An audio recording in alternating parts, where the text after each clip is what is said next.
There's a cricket pitch. They play cricket around here? Oh my god, people playing cricket. Oh shit. I'm on, you'll never guess I'm on my lunch break right now. 4 o'clock in the afternoon, just the way that it goes, I suppose. And I'm just going on a small mission down to a tower on the edge of the river because it is quite relevant to what is going on today. And you can just hear Big Ben ringing for 4 o'clock. Cricket time. Supposedly it's a thing to do with the British, isn't it? Like fair play and the love of cricket or whatever.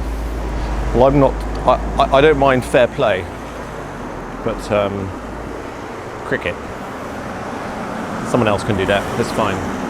You'll start to see the tower I'm going to as I walk around this corner. The Millbank Tower. You may remember the Milbank Tower because a few years ago there was a tremendous riot there. The Milbank Tower used to be the headquarters for quite a few political parties. I do believe anyway that most of them moved out now. It's never been a particularly nice looking building, and none of the people who actually inhabit the building have ever been particularly nice. So quite apt really. The reason I'm interested in this building today is because it's home, it is the headquarters building, or some of the floors, for an organisation called the Henry Jackson Society. If that might seem familiar, I have actually made a film about them before, way back in the day, and actually attended one of their meetings. They are a think tank. They are apparently British, a British think tank. However, in terms of what they think about, they are heavily lodged in essentially the philosophies of American neoliberalism or neoconservatism. Neocons, basically, a neocon think tank for Britain, and they've been operating for decades and they're fairly influential. They do have some very famous speakers speaking to them in a lot of ways in terms of who they really represent.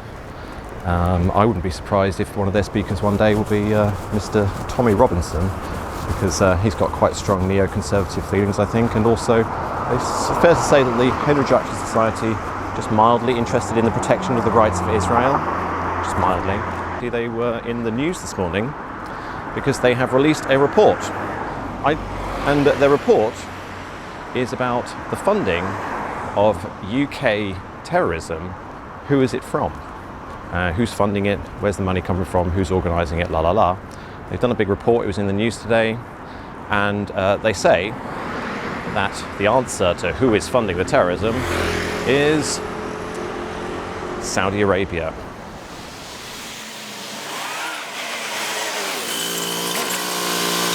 All right. Just, yeah. May I ask why? Is that okay? No, it's not okay.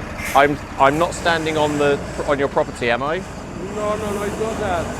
My question is, what is the reason?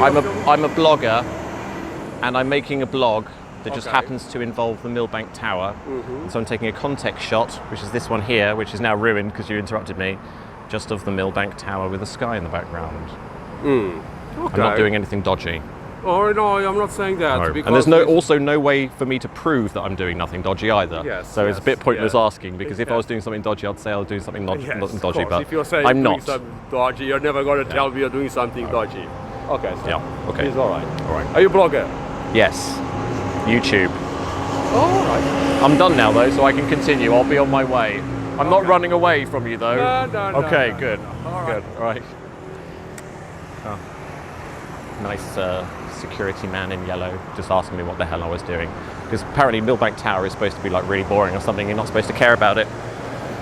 So I've mentioned it in a previous blog, but I'll say it again, that Theresa May and the Conservative government, they are sitting, and I mean sitting, hiding a report, a public inquiry into who on earth is funding radical UK terrorism. Of course, the very, very likely thing, and I think just about anyone who's come across that news has kind of guessed it already, the answer is Saudi Arabia. And they don't want to announce that it's Saudi Arabia because apparently it will damage relations between the countries, or rather, it will stop the flow of money and resources from an extraordinarily wealthy part of the planet. A part of the planet actually that was designed long ago, basically, and structured basically by the West to operate as a form of engine to drive, well, let's just say projects that are expedient politically, financially, and militarily. It's obviously quite obvious that Saudi Arabia has actually learned a lot from the West in the last few decades at least. What they've learned is how you can exert secret political control by the use of militant forces, false flag forces, people and armies that are in other countries where no formal declaration of war exists. That's something that Britain, of course, has always been interested in for many centuries, so it's quite natural that they're helping Saudi along, because Saudi is helping us along. Well, not us necessarily, as in me or you, but the UK gets considerable hand-me-downs from Saudi Arabia. But they won't release the report because they say that the information is too publicly sensitive and it's not really fodder for the public realm. But the Henry Jackson Society has released their own report on the very same topic. However, I cannot show it to you. Well, I could, but I'm not going to show it to you because I haven't bought it. It is in fact £83, but I'll just sort of give you a skim what basically it's about.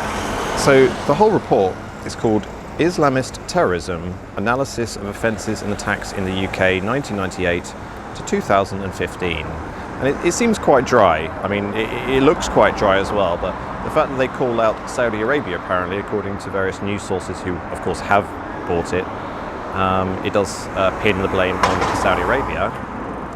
And it says things like, Islamist terrorism remains the principal terrorism threat to both the UK and British interests overseas. At the start of 2007, terrorism directed, approved or inspired by Islamic State posed the predominant threat to national security, while Al-Qaeda and affiliate groups continue to aspire to attack Western interests. For more than 2 decades, militant Islamist groups have successfully recruited UK-based individuals for terrorist facilitation and training overseas, as well as directed or inspired involvement in terrorism at home.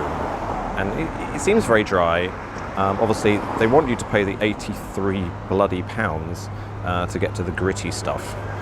We may, in fact, actually have to wait until someone leaks that report online, or at least Theresa May actually releases the proper report. But the proper report, I don't think, will ever be released. Even Boris Johnson said that it will never be released. So even if we did get the state line, we couldn't necessarily trust it anyway. But there's also, when thinking about this, there's a more worrying concept, something that I worry about anyway. The enemy of my enemy is my friend.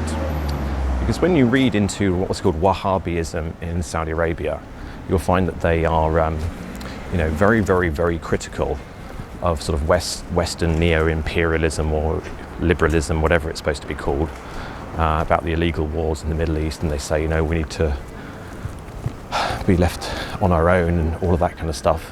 The essential core message of ISIS does actually reflect the core message of the conspiracy movement, anti-Western government, and that's a reality, and it's something we have to be very, very wary of. They're not in some way trying to mold the public mind with this whole idea of like the enemy of my enemy is something that Jeremy Corbyn has talked about, of course, as I'm sure you're aware. The enemy is my friend, blah blah blah. I don't think that's true. I mean, I certainly don't align myself with the solid philosophical principles of the Islamic State. But there's a problem there, and I think possibly in the near future we may find that certain news reporters might start framing, it's already been done in the past, and they might continue and really put on this pressure to say that people who are anti-state are basically aligned with the Wahhabi form of terrorism, And therefore, in terms of how they censor the internet, because that's their main argument, they're saying we need to censor the internet because of like ISIS propaganda. Well, they're also, of course, worried about a similar form of propaganda, which is anti-state, coming from the conspiracy movement. It's always at that point where I think, have I finished the video now? Did it actually make any sense? I'm not sure.